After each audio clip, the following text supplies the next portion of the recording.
Let's welcome Zhen Fan from Alibaba Cloud and Yan Zhang from CelerData with their session Real-Time Lakehouse Analytics with StarRocks powering efficient data processing from ingestion to insight. This talk will highlight analytics workflow in Lakehouse using StarRocks. Let's give Zhen and Yan a warm round of applause. Hello, everyone. Good afternoon. My name is Fan Zhen from Alibaba Cloud, and my co-presenter is Zhang Yan from CelerData. And today we will share with you how to build a streaming lakehouse and how to make analytics with StarRocks. And this is today's agenda. And I will cover the first two parts, and Zhang Yan will take the next three parts. And in the first part, I will share with you how to build a near real-time streaming lakehouse. Let's look at the picture. The picture shows the Lambda architecture, which is a big data setup in companies for last 10 years, and which was built with tools like Hadoop and Flink. And mainly, it splits into two main parts. The offline data warehouse and the real-time data warehouse. And we choose one or the other depending on the data freshness we need. And usually, offline data warehouse is for the scenarios with T+1 data freshness. And in contrast, the real-time data warehouse is for the scenarios with seconds level data freshness, but it has several pinpoints. First, you should maintain two sets of code, which is a big burden to the data engineers. And second, it doesn't support transactions. And you cannot easily do small updates. Actually, when you want to do some updates, you should make some heavy operations, just like insert overwrite, which will rewrite the whole partitions. And third, scaling up is very tricky, because all the metadata is stored in one central place, like they have meta store. So as your data grows, it will be a bottleneck. And last, the query performance isn't great, because a have meta store can only provide the partition infos and lacks file level metadata. So the metadata is pretty simple and coarse-grained. It's very difficult for the computing engines to make some optimizations, such as the predicate pushdown or column prunings. So you will get bad performance, especially worse for the point queries. And the Lakehouse is now becoming more and more popular in recent years. It combines the best parts of data lake and data warehouse, just like building warehouse on top of a lake. And also it provides a lot of tools for managing and analyzing your data. And it has several advantages. First, single source of truth. And I think it's an essential advantage, because in the traditional data warehouse, you should first make some ETL operations, and then you ingest your data into different warehouses, which may lead to data silos. And now in Lakehouse, you just ingest your data into the cloud storage, and everyone actually agree with this version of data, including the BI data and the AI data. And second, it offers great support for transactions, and it can handle ACID transactions well and make fine-grained updates and without the overwriting the whole partitions. And third, it can scale smoothly. A Lakehouse format is stored in cloud storage like Amazon S3 or Ali Cloud OSS, and it can fend files from metadata and without the slow and expensive list operation, saving you time and money. And last, it can provide the powerful query features. And Lakehouse format provides a variety of excellent features just like MVCC, time travel, and schema evolution. For example, it's very convenient for you to rewind your data or correct invalid data. And also, it can provide the file level stats, and it's very easy for the computing engines to leverage the data skipping, such as the predicate pushdown or column prunings. When we talk about the Lakehouse format, three names are very familiar to us: the Apache Iceberg, the Delta Lake, and Hoodie. Because they are not our focus today, so I just listed the comparisons here in the table and will not dive into the details. And while each of the three has its own advantage, but they share a common fundamental issue. They are designed for batched process and not suitable for the real-time scenarios. And when your data grows, you will get a very bad performance, especially for updates. And to introduce a near real-time streaming lakehouse, Paimon has emerged. And I think most of you Paimon is no stranger to many of you here today, because in recent years, as a next generation near real-time streaming lakehouse, Paimon's community has developed very fast. And here are some core features I will highlight. First, it combines the LSM engine with cloud storage, and it can provide the high performance, low latency data ingestion, and you can make efficient updates or upserts in minutes level. And also it can generate change logs for stream read, which is very important for Apache Flink. And second, when it comes to near real-time scenarios, Paimon can provide a cost-effective way for real-time data flowing. And the best practice is the minutes level data freshness. And third, it offers a great native integration with Apache Flink, and including the native support for Flink CDC and full compatibility with Flink SQL syntax. And Paimon is also built for open ecosystems, and it has integrated with so many major computing engines like Spark, StarRocks, and Presto, which can ensure flexibility and avoid lock-in. And in essence, Paimon not only provides the features of traditional Lakehouse format, like MVCC, time travel, schema evolution, but also designed for minutes level streaming data process.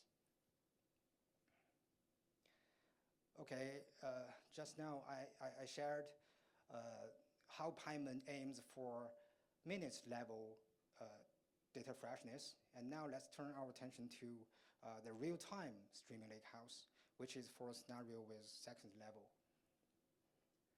Let's look at the picture.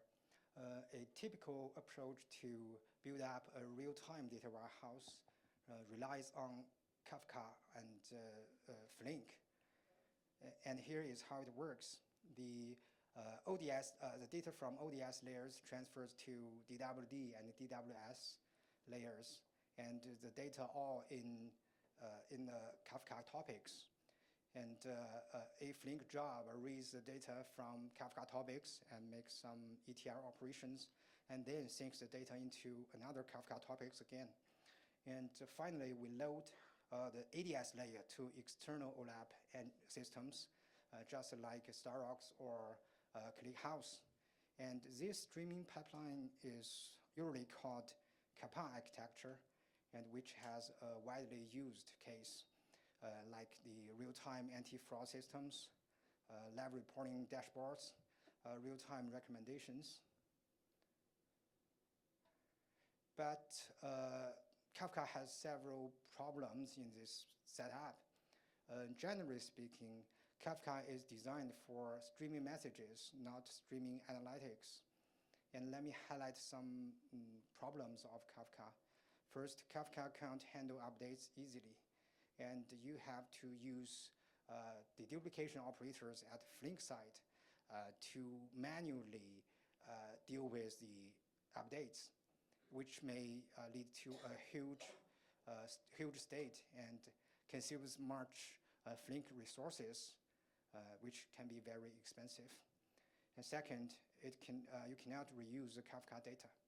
And to correct some data in Kafka may be very challenging. And because Kafka only can retain the data for several days, and there is no tiering for cold data or hot data, so the storage cost can be very high. And third, it's very difficult for querying data on Kafka. And the typical way to do that is to dump the data in Kafka topics into the external OLAP engines like StarRocks or Lakehouse. And if you want to directly query the data in Kafka, maybe the performance will be too bad to meet your requirements.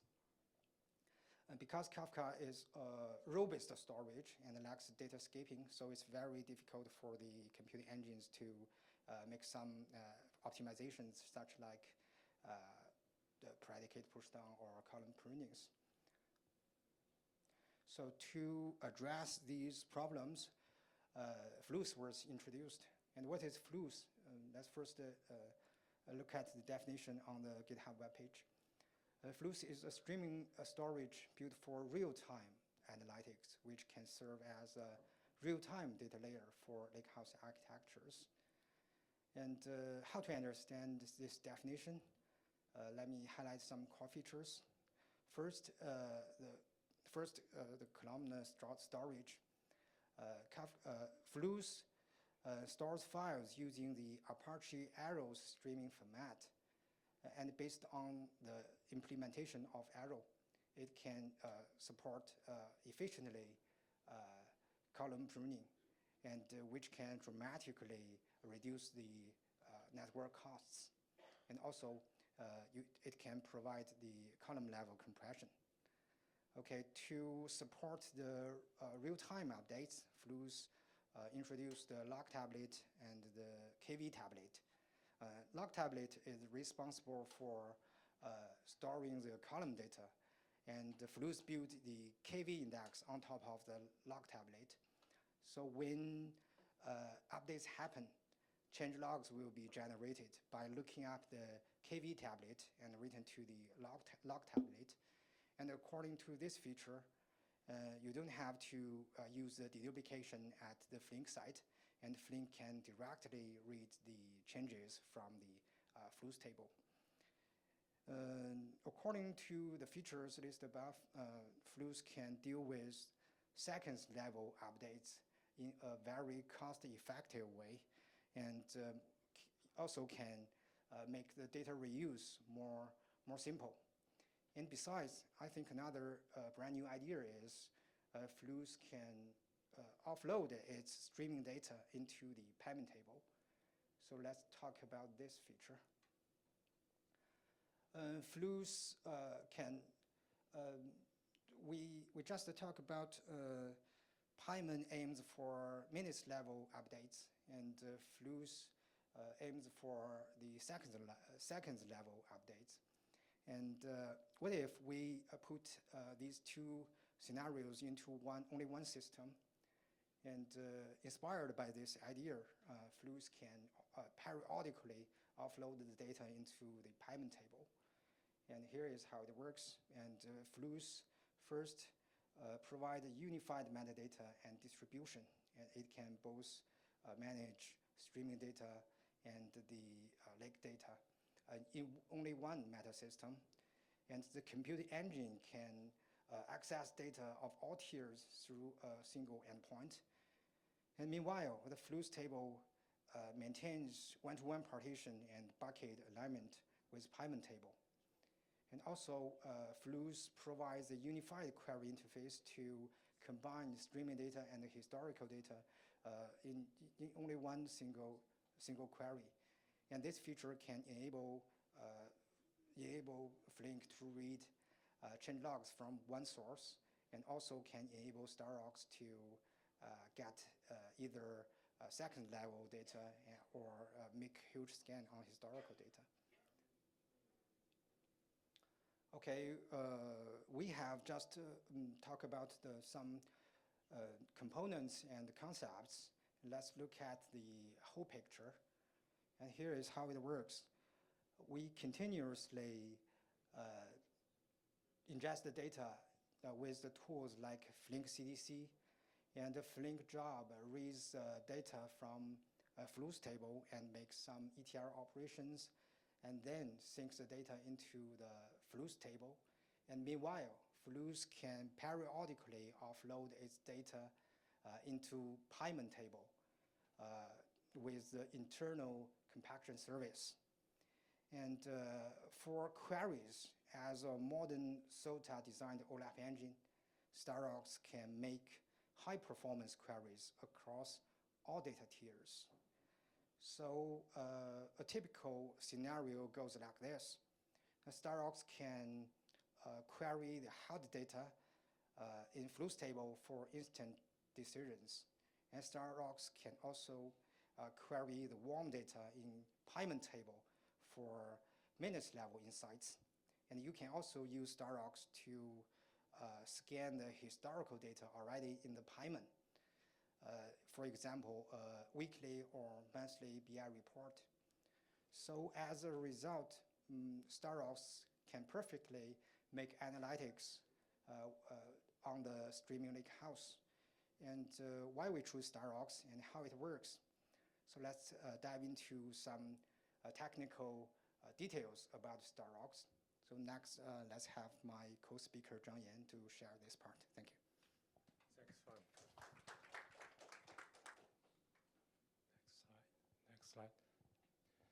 So this was the customer's legacy dual pipeline architecture. And as you can see, there are two pipelines, Kafka and the Paimon. And the Kafka manages the real-time data, and the Paimon manages the historical data in a batch way. And obviously, you can see the drawback of this architecture that you have to maintain two data pipelines. It's really complex, higher operational costs, and engineers have to manage the data duplication. It's really a headache. And for the customers, they're also very confusing because it's really headache to query two data sources, like one from the real time, one from the data lakehouse. So how can I form a unified, consistent end-to-end data view with this architecture? It's almost impossible. And the major drive of the customers moving to StarRocks is the cascading latency. And you can see if you add, if you chain the multiple Kafka and the Paimon components together, and the latency accumulates, and the end-to-end latency could be stretched to hours. And here I want to quote the customer. With Paimon, chaining multiple tables over lead to 10 minutes of delay. It is unacceptable for customers who expect within a minute or even a second. So they choose StarRocks, and how StarRocks solve this problem. So they use StarRocks in a new architecture, let's call it unified pipeline with Fluss and the Paimon. So as you can see, the StarRocks can use, so we call it a transactional merge read to read two data sources from the Fluss and the Paimon, but in a transactional way that we can handle data duplication. We can make the customer see a cohesive, consistent, unified, end-to-end data view. It's like a single source of truth. And after adopting Fluss and StarRocks and Paimon, we finally achieved truly real-time insight latency, dropped from over 10 minutes to few a second, and it's just amazing. It's amazing. It's just give it a new insight into the data analytics. So how StarRocks achieve this? Why StarRocks is so good at this? So let's peel the onions and see the StarRocks. Okay, so I want to give an overview of StarRocks. StarRocks is a Linux Foundation project. Here is the GitHub stars and commits, and trusted by 500 industrial leading companies with market cap exceeding 1 billion. So you can trust us, like Alibaba, Tencent, Shopee, Airbnb, you name it. And here I want to give some, the key traits of StarRocks. It's a high performance data lakehouse engine, real-time, support concurrent analytic workload, MPP architecture, pipeline, vectorized engine with a cost-based optimizer and materialized view. Okay, that's the labels or keywords of the StarRocks. So what is under the hood? I list 4 important features. The first is MPP distributed architecture. So StarRocks has 2 parts. The first is front end, second is back end. Front end is to manage the metadata, to do the SQL parsing, planning, and optimization. And it's sort of like intelligent brain to control everything.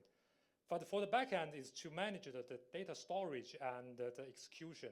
So backend is sort of like doing the heavy lifting job of SQL execution. Plus, when we designed the backend, we designed for horizontal scaling, which means if you add more BE nodes, you can achieve the higher concurrency and throughput. And the second key feature is a cost-based optimizer and materialized view. The reason I want to put them together is because our CBO is kind of a materialized view aware. Let me explain what is that. So let's start with the materialized views. So materialized view, when customer creates materialized views, it can accelerate complex query by doing some pre-computation to pre-aggregate or pre-join some results. So you can actually, I don't need to do some on-the-fly computation anymore. I just query that materialized view. It's okay, but I have to change the SQL. It's really cumbersome, right? You have to think about it. You have thousands of lines of SQL, and I have to change the table to map into the materialized view. It's error prone. So our cost base can, transparently rewrite your SQL and spot some SQL fragment that can be mapped into these materialized views and replaced with materialized in your SQL transparently. So what they have to do is just to create these materialized views and see the magical things happens. Just the query performance boost magically. And for the cost basis optimizer, it's a technical name. So it's basically to collect table statistics. So by using that, it can, analyze the complex SQL like with multiple table joins and give out optimal SQL physical plan. So it's sort of like optimization on SQL level. And the third key feature is pipeline execution engine and vectorized operators. Our vectorized operators are implemented our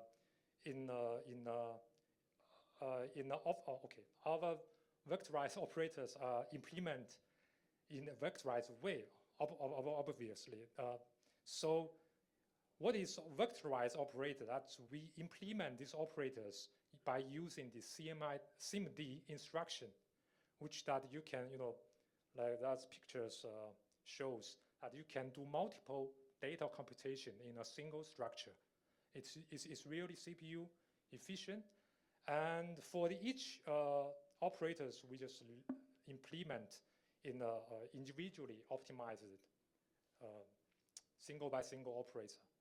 And for the pipeline execution, we train those operators into a single pipeline, and our pipeline execution engine can schedule that pipeline efficiently on our CPUs. So it's so to maximize the CPU and memory utilization to low latency under the high concurrency.